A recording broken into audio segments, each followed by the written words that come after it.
हमारी आज की स्टोरी का नाम है द पीस ऑफ स्ट्रिंग, डोरी का टुकड़ा, जो कि गाई डी मॉपसां ने लिखी थी। ये कहानी एक सादा लेकिन सदाकत पसंद देहाती के बारे में है। उस पर एक बटवा उठाने का इल्ज़ाम लगता है। गरीब होने की वजह से कोई शख्स उसकी बात पर यकीन नहीं करता, अगरचे बाद अज़ां एक दूसरा शख्स वो बटवा वापस लाकर दे देता है और वो सादा देहाती सच्चा साबित हो जाता है, लेकिन वो आखिरी दम तक अपनी सदाकत की गवाही देता रहता है। एक छोटे से कस्बे में कारोबार खत्म होने के बाद लोग अवामी हाल में खाना खाने के लिए जमा हुए। अभी खाना चल रहा था कि एक नकारची ने ऐलान किया कि सुबह 9 और 10 बजे के दौरान सड़क पर मिस्टर जेम्स का बटवा खो गया, जिसमें 500 शिलिंग्स और कुछ कारोबारी कागजात हैं। जिस शख्स को बटवा मिले वो रईस बल्दिया के दफ्तर में या पब्लिक हॉल के इंचार्ज मिस्टर जेम्स को पहुंचा दे, उसको 20 शिलिंग इनाम दिया जाएगा। उसके बाद पुलिस का अफसर वहां पहुंचा।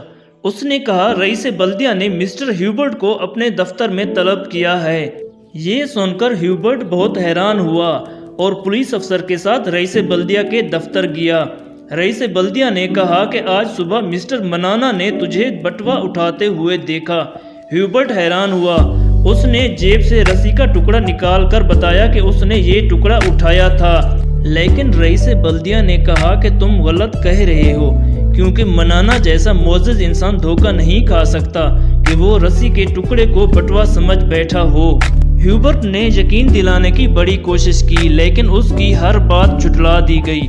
आखिरकार खुद ह्यूबर्ट की दरख्वास्त पर उसकी तलाशी ली गई, लेकिन उसकी जेब से कोई चीज़ बरामद ना हुई। रईस बल्दिया ने ये कहकर उसे जाने की इजाज़त दे दी कि वो सरकारी वकील से मशवरा करेगा। जब ह्यूबर्ट बाहर निकला तो लोगों ने उसको घेर लिया और उल्टे सीधे सवालात करने लगे।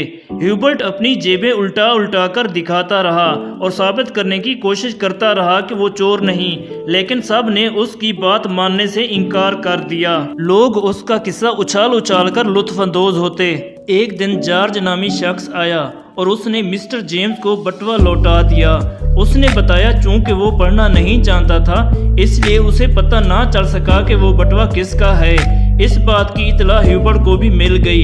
ये उसकी जीत थी, लेकिन लोग चस्के लेने की खातिर उसका किस्सा उछालते रहते थे। ह्यूबर्ट को शदीद जहनी सदमा हुआ और उसकी हालत दिन ब दिन खराब होती गई। महीना ख़त्म होने तक वो शदीद बीमार हो गया, क्योंकि यही गम उसने सीने को लगा लिया था। अगले महीने के पहले हफ्ते वो मर गया।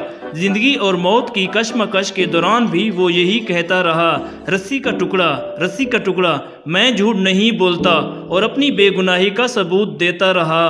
कुछ दिनों बाद उस कस्बा में शदीद सैलाब आया, जो अपने साथ तमाम इंसानों और उनके घर बार बहा कर ले गया, लेकिन ह्यूबर्ट की कब्र सलामत रही।